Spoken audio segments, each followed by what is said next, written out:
예, 안녕하세요. 이변은 이따의 이동현 변호사입니다. 예, 오늘은 학교 폭력 5가지 판단 기준에 대해서 한번 알아보도록 하겠습니다. 제가 이제 오늘의 주제를 선택하게 된 이유는 이 학교 폭력에 대한 학교 폭력으로 회부된 경우 판단 기준이 뭔지 이렇게 문의를 하시는 분들이 많은데, 그거에 대해서 간략하게나마 답변을 드리고자 오늘의 주제를 선택해 보았습니다.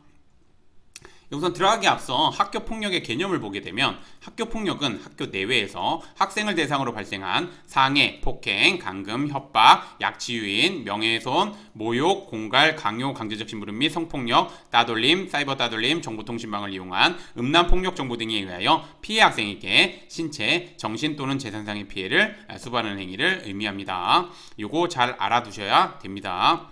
왜 요거를 알아두냐고 하면은 솔직히 말하면 학교폭력 판단 기준이 있지만 학교폭력 판단 기준, 그러니까 학교폭력 대책심의위원회에서 판단을 2가지를 합니다. 첫 번째, 가해 학생에게 학교폭력에 해당하는지, 두 번째, 이 판단 기준에 맞춰서 가해 학생에게 어떤 조치를 내릴지, 이렇게 되기 때문에 이 학교폭력의 개념을 정확하게 아셔야지 대응할 수 있기 때문에 말씀드리는 부분입니다. 그래서 이제 계속해서 보겠습니다. 학교폭력 판단 기준 한번 보도록 하겠습니다. 학교폭력 대책심의위원회는 우선 아까 제가 말씀드렸죠. 가해 학생의 행위가 학교폭력에 해당한지를 결정한 뒤, 그러니까 학교폭력 대책심의위원회에서 우선 첫 번째 확인하는 게 요겁니다. 첫 번째 판단하는 게 가해 학생의 행위가 학교폭력에 해당하는지 결정을 하고, 두 번째 학교폭력에 해당한다고 하면 가해 학생의 학교폭력의 심각성, 지속성, 고의성, 반성 정도, 화해 정도 등은 몇 점이고 그렇기 때문에 어떤 조치가 내려져야 되는지 이렇게 판단을 하게 됩니다. 그래서 하나하나 보도록 하겠습니다. 심각성부터 학교폭력 대책심의위원회는 심각성을 판단할 때 2인 이상 단체 혹은 집단으로 학교폭력을 행사했는지, 칼, 가위, 흉기 또는 위험한 물건을 사용했는지, 피해 학생이 다수인지, 그 다음에 가해 학생의 폭력 행위가 경한지, 중한지, 피해 학생의 피해 정도가 어떤지, 뭐 이런 거를 고려해가지고 이제 심각성을 판단하게 됩니다.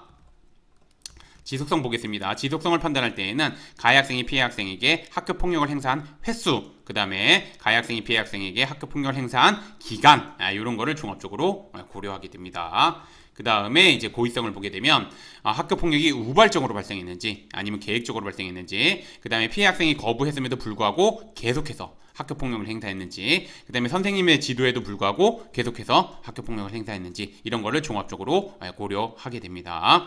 그 다음에 이제 반성 정도 보겠습니다. 반성 정도를 판단할 때 학교 폭력에 대해서 인정하고 있는지 부인하고 있는지, 그 다음에 학교 생활 및 수업 태도가 변화가 있는지, 그 다음에 피해 학생이 먼저 원인을 제공하였다면서 책임을 회피하고 있는지, 아니면 자기가 잘못했다고 그냥 인정하고 있는지, 그 다음에 피해 학생 및 주변 학생들의 평가가 어떤지, 이런 거를 고려하게 됩니다. 그래서 뭐 요거를 입증하기 위해서 뭐 반성문, 사과문 뭐 이런 것도 이제 객관적인 자료가 되겠죠. 그다음에 마지막으로 화해 정도. 화해 정도를 판단할 때 가해 학생이 피해 학생의 치료비 등을 부담했는지, 그 다음에 사과 편지, 문자 메시지 등을 보냈는지, 그 다음에 피해 학생과 합의를 했는지, 아니면 진솔하게 사과를 하였는지, 요구사항을 이행하였는지, 뭐 이런 거를 종합적으로 고려를 하게 됩니다. 그래서 비록 화해가 안 됐다 하더라도 화해를 하기 위해서 최선을 다했다면 그 모습을 학폭위에다가 보여주셔야 됩니다. 그래야지 이 점수를 좋게 받을 수 있습니다. 그래서 학폭에서 판단 기준은 아까 제가 말씀드린 것처럼 첫 번째, 학교 폭력에 해당하는지를 먼저 고려를 하고, 그러니까 판단을 하고, 두 번째, 아까 5가지 기준 여기 나오죠. 심각성, 지속성, 고의성, 반성 정도, 화해 정도, 요 5가지 기준을 0점에서부터 4점 사이 요 중에 어느 한 점수를 선택하게 됩니다. 뭐 요렇게 뭐 이런 식으로 선택을 해서 요 점수를 다 합산해 가지고 이제 여기 점수에 맞춰 가지고 이제 조치를 내리게 됩니다. 그리고 제가 한 가지만 더 말씀드리면 3호 이하의 조치에는 생기부 기재는 안 되지만 4호 이상부터는 생기부 기재된다는 거 좀 말씀드리겠습니다. 오늘의 주제를 좀 정리를 하면서 말씀을 드리자면, 학교 폭력에 휘말리게 된 경우 초기부터 제대로 대응해야지 이제 원하는 결과 얻을 수 있습니다. 왜냐면 학폭에 휘말리게 되는 경우 이제 학부모님들 같은 경우 되게 감정적으로 대응하는데, 감정적으로 대응하는 거는 크게 좋지는 않고 이성적으로 잘 대응해야 되고, 객관적인 자료 준비해야 되고, 만약에 뭐 그 피해 학생이면 객관적인 자료 입증할 수 있는 거, 가해 학생 학교 폭력을 입증할 수 있는 거 이거 잘 제출해야 되고, 가해 학생의 경우에는 실제 학폭을 저질렀다면 이제 뭐 이제 반성하는 모습, 그다음에 상대 그 피해 학생에게 이제 사과하는 모습, 그다음에 피해 학생으로부터 사과를 받을 수 있으면 사과를 받는 모습, 그러니까 그런 것들을 좀 진행을 해야 됩니다. 적극적으로 좀 해야 되는 부분도 있고, 그렇기 때문에 초기의 대응이 굉장히 중요합니다.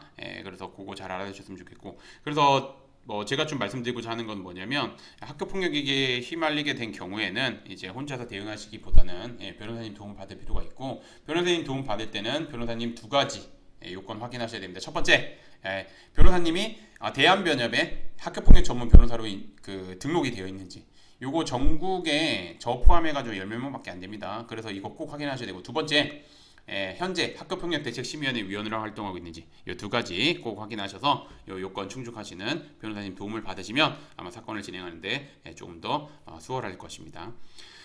오늘의 주제는 여기까지 마치겠고, 저는 이변의 이따의 이동현 변호사였습니다. 감사합니다.